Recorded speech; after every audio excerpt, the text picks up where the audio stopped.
Hello, and welcome back to another riveting video on this channel, Smart Martial Arts, the YouTube channel where we go over everything martial arts. In this video, we're going to be talking about the statement of why martial arts shouldn't be abusive or overall dickheads with their material that they learn in class.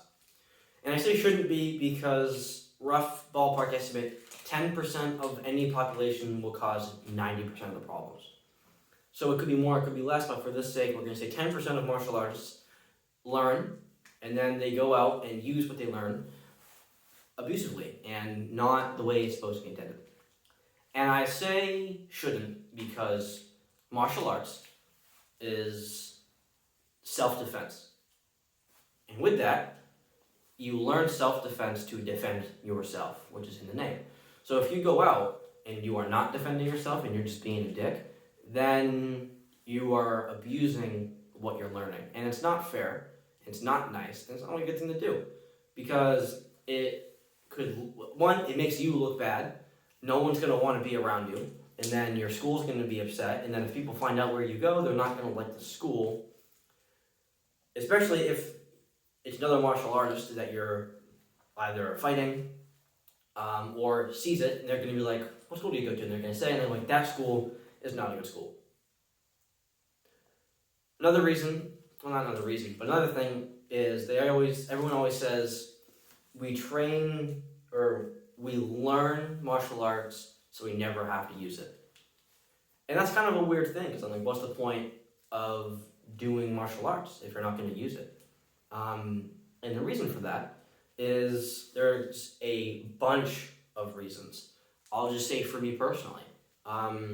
It's fun.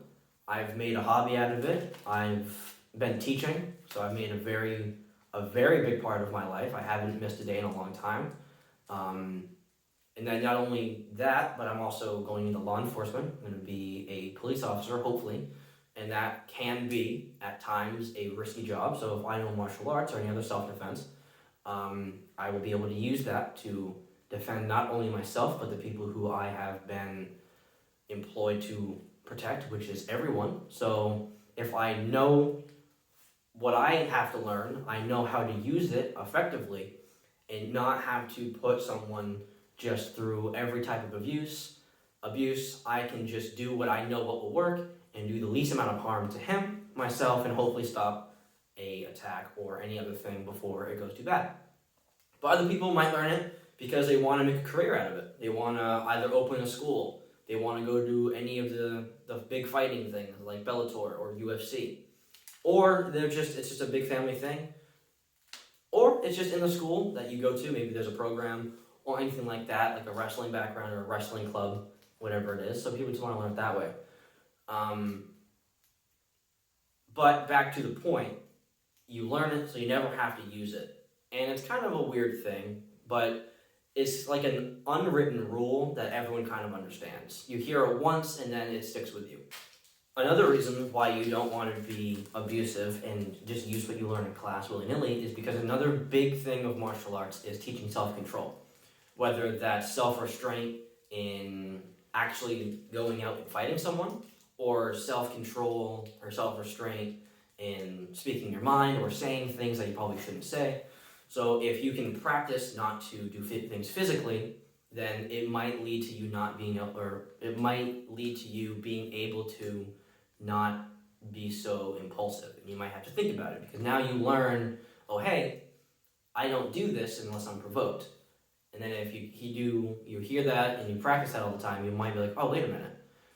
Maybe it can go with the same thing along the lines with just me talking. Maybe I have my moments of where I'm not very nice, I'm not polite. So maybe I can draw that back a little bit and start practicing both of those.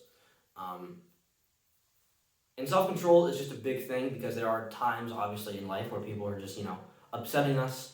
And we may have the skills to deal with whatever's happening, but at the same time, would it be right? Is it your place to go, let's say there's an argument and it gets kind of heated at a bar or a restaurant. Is it really right for you to go and interfere with it? You have to think about that because maybe maybe what you see, it's not what it actually is. So you have to think about it like, oh, I'm not just going to go in and help out whatever side I chose.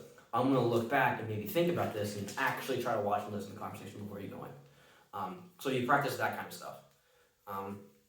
But other than that, I don't have any other ideas or thoughts on this particular topic. I just wanted to do a quick video of why I think and why it's a good idea to practice all of those things that I mentioned.